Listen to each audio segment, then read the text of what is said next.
Hello, Power fans. It's Mathonical. Join me for round 4 with Oops All Instants. Our opening hand is a solid one. It's going to be a little on the slow side since we are playing a tapped land on the draw, but it should be a serviceable one.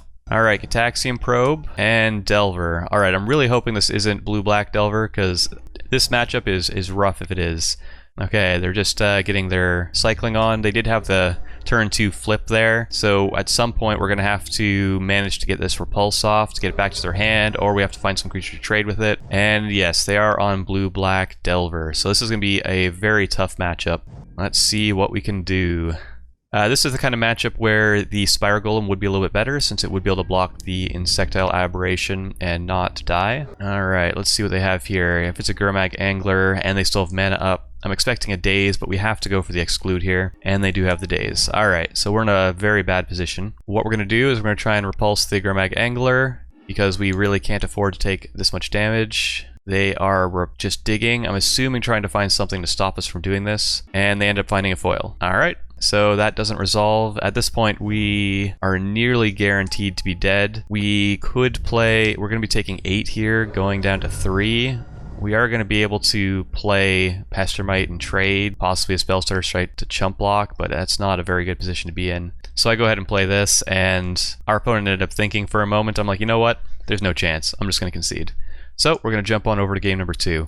Hopefully we can make some good sideboard changes to make that matchup a little bit better. Don't need the Radiant Fountain for the life gain. So here I'm trying out what happens if we cut a little bit of the land. 21 should still be enough. And the other reason why I'm cutting this is I'm also going to be cutting the 2 Sentinels, since it trades with the Delvers the same way the Pestermites do. Paying 4 mana for something that's just going to get countered or killed, or trade for 1 mana just doesn't seem like a winning proposition. So we're going to lower our average mana cost by taking those out. We're going to take out the Radiant Fountain, and we're going to bring in... I considered the Curfew, ended up not going with that. We're going to bring in the 3 Dispels, and that's going to be about it for this one. Curfew and Boomerang are reasonable options, since it can get Gurmag Angler off the battlefield and possibly buy some time. But for this one, we're going to go ahead and make just the Dispel changes. Opening hand is awesome, since we do have the Force Spike for turn 1, counter anything into Counterspell, Augur of Bolas to fill our hand, and a Pestermite to get in some damage. So let's roll with it. Delver, absolutely force spiking. They could have Daze, but that does set back their mana development. They end up letting that go. Alright, now we've got multiple options for counter magic. Good place to be. They get their black mana online and preordain. I'm just going to Spellstutter Sprite that. We don't want them developing into what they want. Augur of Bolas, we could counterspell that, but I'm going to let that go, because since we're planning on getting in on the air. They did find a Brainstorm, and that's fine. Go ahead and get the Pestermite down, so now we've got a clock in the air.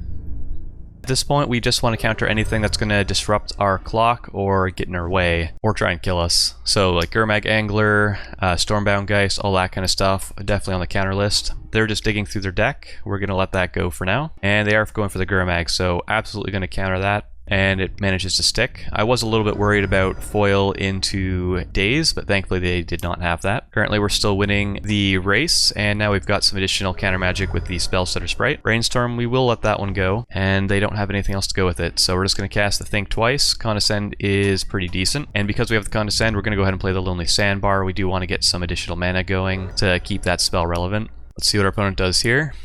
They go for a Gush. I am going to let that one go as well, along with another Brainstorm. They're really digging for something here. The spell they end up going with is a Gurmag Angler. We're going to counter that. And I'm going to try and use the Condescend. If they do use a Daze, I don't mind too much, because it's not going to stop us from getting our clock in. And at some point, we'll be able to play this Augur of Bolas as a chump blocker. With the Brainstorm, since they have no additional mana, I am going to Force Spike that. It's just going to help prevent them from fixing their hand a little bit more. We'll take our 6 damage. That's fine. I am going to go ahead and cast a Think twice. We have an additional Spellstutter Sprite, so here, even if they don't cast anything, I am going to cast a Spellstutter Sprite to win the next turn. Echoing Decay is a perfect thing to counter here. So if our opponent doesn't have anything, we're in a very good position. We're going to let that Augur go, since we'll be able to counter anything it finds, and they end up finding nothing. So we did manage to steal a game from blue-black Delver. It was a bit difficult, but we got there. Going to game number 3, we're back on the draw, which is not exactly where we want to be. We end up making no changes to the sideboard. Opening hand is perfect, just missing some, we have early card draw, we've got Counterspell. We're just going to hope that our opponent doesn't have a turn 1 Delver and flip. Right, so far so good. I do think I want to cycle this Lonely Sandbar with these Think Twices. I'm expecting to be able to draw lands at some point. Or Spike, alright, that's reasonable. Alright, what's our opponent going to go for? Stormbound Geist. We're going to try and use the Force Spike. This way it plays around days. They do days. We're going to get rid of that. And they have 2 dazes. Alright. So they did stick that. We don't have a way of bouncing it just yet. So now I'm wishing we had brought in a Curfew or something of that nature. Gonna cast our Think Twices. Pestermite, that can buy us some time tapping it if we need to. We're just gonna let it come in for now because we want to keep up our counter magic. Since they don't do anything, we're just gonna cast a Think Twice. I did consider playing the Pestermite, but I really wanted to hit additional land drops. Of course, we ended up not getting there, so we're gonna have to discard a few things. Rather unfortunate, but that's just how it is. They're getting in. We do have a Repulse. We're going to go for it at the end of turn. They do end up having... What they end up doing is they end up using Snuff Out on it to grow it into a 3/3. So that's going to be something we want to try and trade with. Yeah. We're going to go for the Pestermite end of turn, since we may have to discard if we don't draw an additional land. It does get disfigured. We did end up drawing the land, so good there. Our opponent is really just trying to ride the Stormbound Geist to victory. Brainstorm, we're going to counter that. They don't have really much action going on. I don't want them to fix whatever's left in their hand. Gonna go for a Think Twice. Here we're gonna have to start looking to possibly tap down their Pestermite. So we're gonna do that now. We still have counter magic up, but it would not be daze proof, unfortunately. Opponent goes for a Gurmag Angler, so we are gonna go for the Counterspell, and they have a Counterspell in return. So wasn't much we would be able to do around that, and at this point we'd be chump blocking the Stormbound Geist with no game plan to try and win after that. So I go ahead and concede. I think there may have been some things we could have done differently earlier. Possibly tapping down the Stormbound Geist in the earlier turns, putting on earlier pressure. That one turn where we drew trying to find a land and having to discard 2 cards was probably pretty backbreaking, so a little unfortunate, and that's alright. Currently 3-1, and I'll see you in the next one.